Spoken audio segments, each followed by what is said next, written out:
Andy, good afternoon. Welcome to the program. I wish I was from Staples. I mean, we don't have that building in LA named for us anymore, but I'd take the cash flow. How do you feel about that, having your name taken off one of the vaunted arenas in all of the NBA? It hurts my heart, Paul. I just the corporatization of all this stuff. I mean, how dare they name it after a crypto company when it was historically named Staples? It's like I'm from the old school, Paul. I like names that are organic, like Wrigley Field. Oh wait, that's a gum company that named that field. So yeah, no, I would like it, but now I don't get any more Staples Center references, and it's funny because my name, you'd think there's a lot of ways to make fun of it, but they're all really lame. There's nothing particularly interesting about it, and there's also no good nicknames.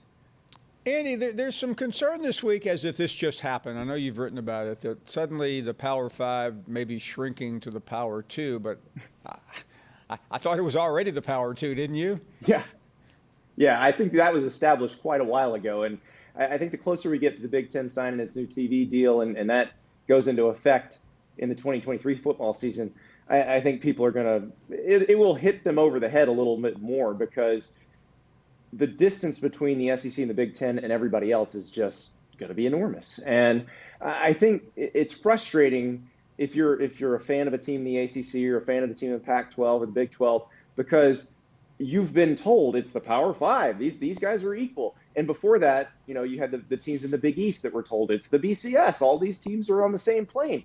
But the market just hasn't worked out that way. And it's not fair. It's not just. But it is the way it is, and when the Big Ten does this deal, the distance will be huge. The SEC will be the only one, even in the financial neighborhood of the Big Ten.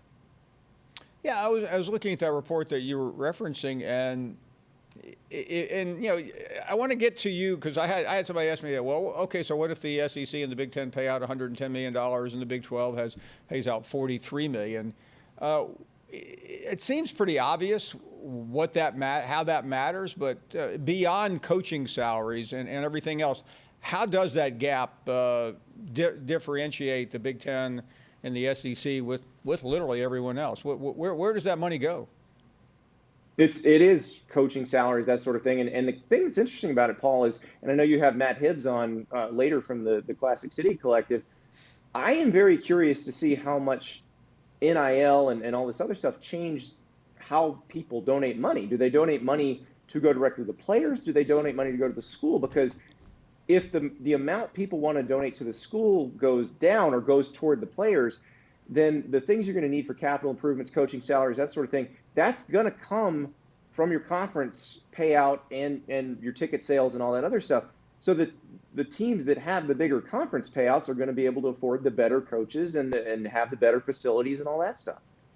Let's get into that because I know you've written about the value of NIL and where it all goes from here. That's all we hear about. We hear about NIL, we hear about the transfer portal, and that's just about it. So dig a little bit deeper into what you've heard in reporting this story. Well, it's interesting. I wrote a story today about an NIL collective, and I realize they're not officially attached to the schools, but wink, wink, nudge, nudge, they are. And so if you're looking to get some players, who are you going to get? Who are you going after? Are you going after quarterbacks? Are you going after offensive linemen? And we've seen a very big deal that everyone thinks is a quarterback, and everyone thinks he's a quarterback going to an SEC school. And my thought on that was, so these five-star quarterbacks, they got a pretty high bust rate. So is there another position group that's a safer bet? So I went back and looked at five-star recruits from 2003 to 2017. Figured out, okay, how successful were they? I made a scoring system that was based on whether they were starters, all conference, all America, Heisman finalists, where they got drafted. And we're trying to figure out what's the safest position. If you are spending money on players, what is the safest position to do it? And I thought, oh, it's definitely going to be D tackle, offensive line, because the big guys who are ready-made, they're hard to find, they're sure things. Turns out they're not. So if you want to spend your money and have a good chance of getting a good return on investment in terms of that player being good, go find a 5-star safety. Those guys tend to hit, and I think the 5-star corners were number 2 in that group. And so if you really want, go find the Derwin James, the Eric Berry, the Patrick Peterson. That's your guy. You're going to have to take the risk on the quarterback because he may bust, but you got to try, because the guy I found who scored the highest in this, and it shouldn't surprise you, is the guy who would have made the most NIL money, would have gotten the most exposure, would have been, commanded the best deal, is Tim Tebow. Tim Tebow was a 3-time Heisman finalist, a Heisman winner, a 2-time All-American. But it's interesting because you can also hit big on a D tackle, because 2 of the top 5, Christian Wilkins from Clemson and Ed Oliver from Houston, because they were both 3-time All-Americans. Thanks for watching ESPN on YouTube. For live streaming, sports, and premium content, subscribe to ESPN+.